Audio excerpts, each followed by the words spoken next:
In 2025, Lego released a record number of new sets and reported strong financial success. But despite all that growth, the year was full of ironies. Some sets were near perfection, but some made us wonder if Lego was sleepwalking.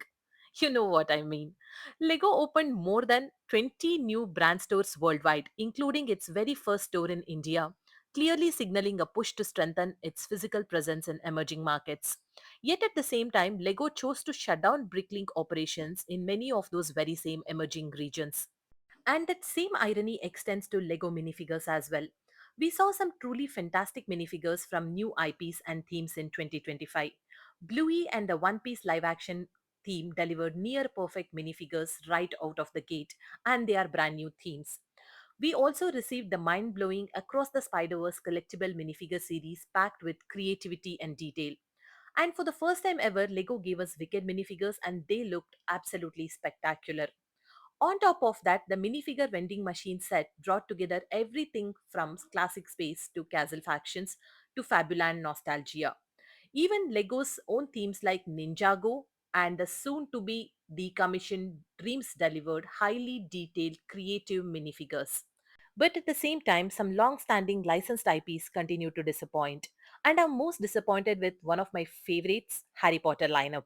So today, I'm picking the best minifigures of 2025 across four categories: best BAM minifigures, best licensed minifigures, best unlicensed ones, and finally the most disappointing minifigures, those that had every reason to be amazing but fell short due to some small frustrating misses.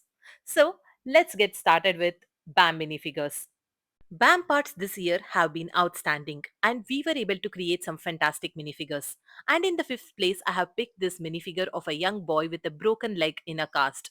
The dual molded legs is packed with charm. A heart, a smiley face, and even oops printed on the cast, just like friends scribbling messages during recovery. The crutches accessory completes the look beautifully, and this is storytelling at its best. In the fourth position, we have Z-Blob. This is the very first time Z-Blob appears as a minifigure, and it's fantastic. The wrestler style torso, the cute green face, and that incredible headpiece all come together perfectly. In third position, we have the young witch minifigure from the Halloween selections. She looks uncannily like Danny Dennison from Hocus Pocus. That orange hair and hat combo, along with beautifully printed torso and skirt, make her look stunning. Honestly, even better than the official Danny minifigure. In the second position, we have two minifigures, the Day of the Dead couple, the skeleton mariachi and La Katrina. Both minifigures feature incredibly detailed torso and leg prints, along with impressive back printing. The facial expressions are entirely new prints, and the Pocahontas style hair and the simple hat complement the outfits perfectly. I absolutely love these two. Before we move to the first place, an honorable mention goes to Golden Santa. Years after years, we have got Red Santas, and getting a gold version feels refreshing and special. It's a small change, but a very welcome one. In the first place, we have minifigure that is not about detail, but it's about nostalgia. We have scientist Mr. Oz from Lego Dreams, and it's a gift to classic space fans. His face print is full of character, and that bright light blue classic space torso is a pure joy. Sometimes nostalgia wins, and this minifigure absolutely earns that top spot, at least for me. Before we begin with next category, here is an important rule. If a minifigure is the best version of a character we have ever received but it still lacks perfection, I'm leaving it out. That means every minifigure on this list doesn't just improve on what we have seen before, but it should be complete, polished, and genuinely excellent in its own right. With that in mind, let's check out the best licensed minifigures Lego gave us in 2025. In 10th position, we have Poison Ivy from the Arkham Asylum set. She finally receives her long overdue green face along with beautifully printed torso and legs. Joining her is also Ultimate Ultron from the Quinjet set, who looks fierce and incredibly well detailed. Two excellent minifigures sharing one spot. In ninth position, we have the Lego Nike minifigure B-Ball Head. This minifigure from the new IP looks fantastic. The torso and legs are richly printed, and the legs are jewel molded as well. There is even side printing. A fresh and exciting minifigure, even though the set itself doesn't quite match the hype. In 8th position, we have Glinda from Wicked. Both versions of this minifigure are beautifully executed with perfect hairpieces, expressive faces, elegant accessories, and highly detailed dress printing. She looks absolutely lovely. In seventh position, we have unexpected gingerbread Darth Vader. I never imagined Lego would give us something this festive in Star Wars theme. Yes, printed eyes would have made it even better, but the torso and leg printing plus that printed cape make this minifigure an absolute standout no matter what. In sixth place, we have another brand new entry, Willy Wonka. The new hair and hat mold is spot on, and the torso and leg prints are perfectly balanced. A charming addition, especially for nostalgic 80s kids. In fifth place, we finally get the Bo Peep minifigure we have all been waiting for. And after more than a decade, Lego gave us her iconic dress in proper form. She looks gorgeous, and I could not be happier. Sharing this spot with her is Hobgoblin, a long awaited, properly executed minifigure. The inclusion of trans orange flaming hairpiece makes it even more spectacular. In fourth place, we have Fortnite's Mecha Team Leader. Face, torso, arms, and legs, everything is perfectly printed. This minifigure looks premium from every angle and deserves a spot very high up in the ladder. In third place, we have Hector Barbosa from Captain Jack Sparrow's pirate ship. While we have had Barbosa before, this version is a solid 10 on 10. The detailed torso and legs, dual facial expression, and that molded hair and hat combo are simply perfect. He looks stunning. In second position, we have a five-way tie featuring the Spider-Verse and Horizon minifigures. First up, we have Spider-Man 2099 with that stunning suit, detailed face, and the Lila statuette. And that incredible transclear pixelated cape is something else. Next, we have Spider Man India, in my opinion, which is a flawless representation. From the dhoti to the bangles, the hair, skin tone, and even Spider Cat with prints, everything feels respectful and accurate. Also, from the same lineup, we also have Spider Punk with two expressive faces, detailed piercings, a spider shaped hairpiece, and excellent torso, arm, and leg printing. And that guitar, absolutely top tier. Also sharing the second spot with Spider-Verse minifigures are Aloy and Val from Lego Horizon. Both these minifigures are detailed and feel premium in every sense.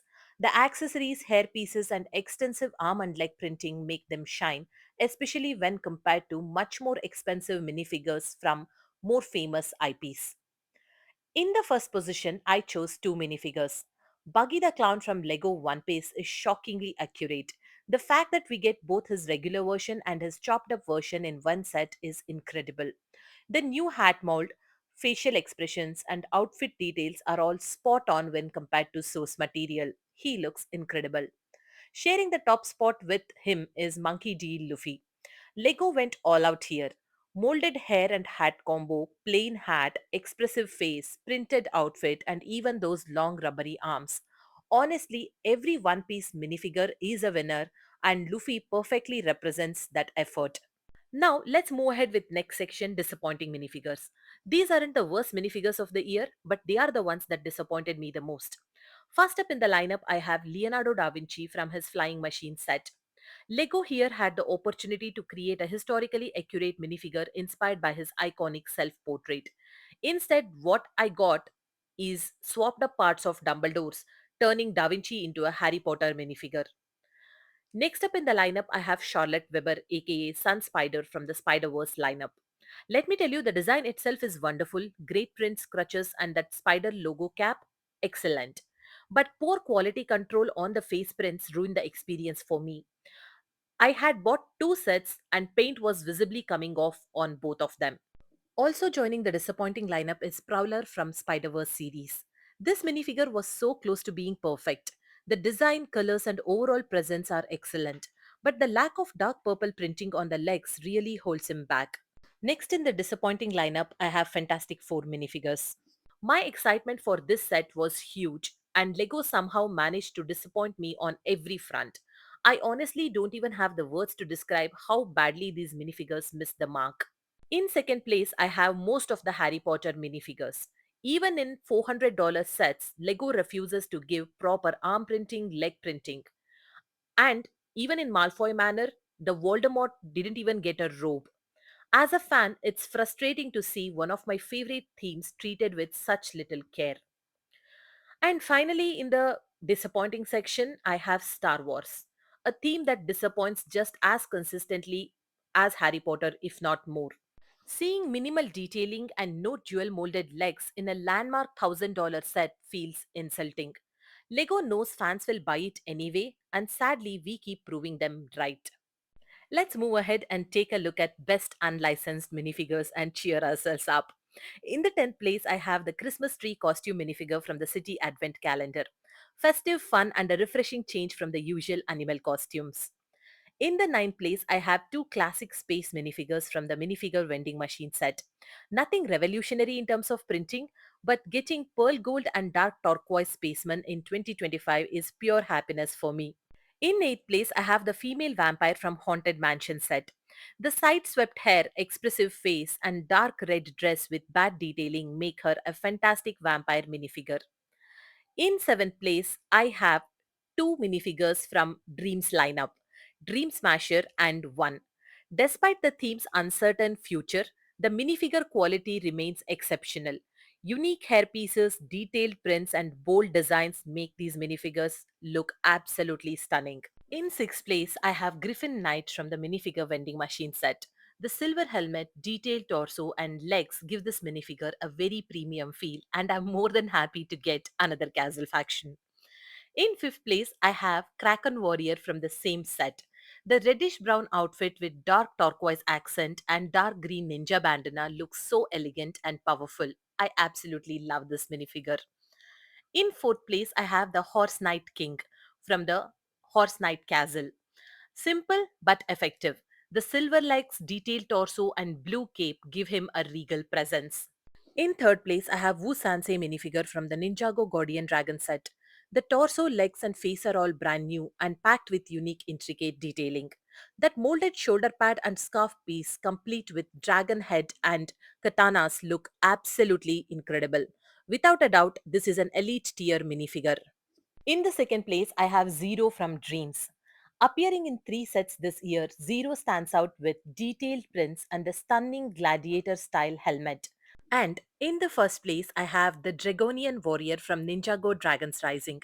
With 12 individual parts and extraordinary detailing and unique parts, this minifigure represents the absolute peak of unlicensed LEGO design in 2025. When unlicensed themes consistently reach this level, it becomes hard to excuse how much licensed themes still hold back. That wraps up my favorite minifigures of 2025. Let me know in the comments which ones are your favorites and if I missed any gems. Thanks a lot for watching. See you all in the next one.